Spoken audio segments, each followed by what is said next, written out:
And why do you think that Boyer's departure from Blackdom is considered by other scholars as the signal that Blackdom was a failed settlement?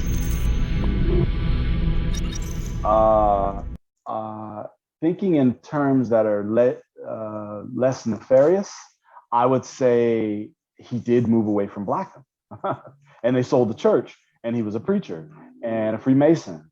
And he decided to build a new Afrotopia in Vado. So it seems as though Blackham was done.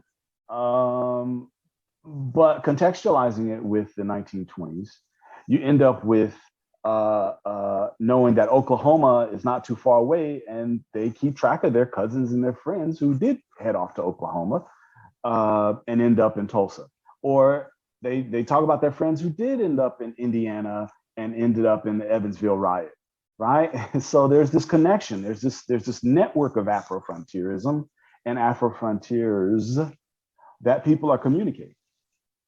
Mhm. So yeah, yeah.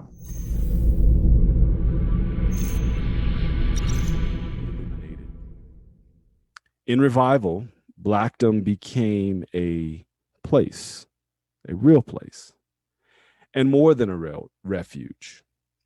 Blackdomites preferred farmers to city folk for the sake of increased production.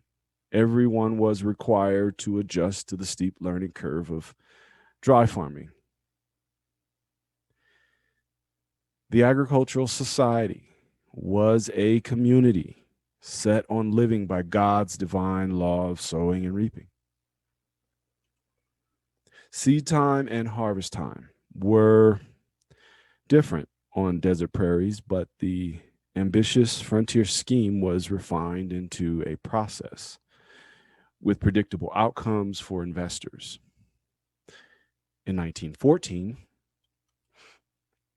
as a signee for Maddie and Pernicia, Frank Boyer completed the land patent for Blackdom's 40 acres town square.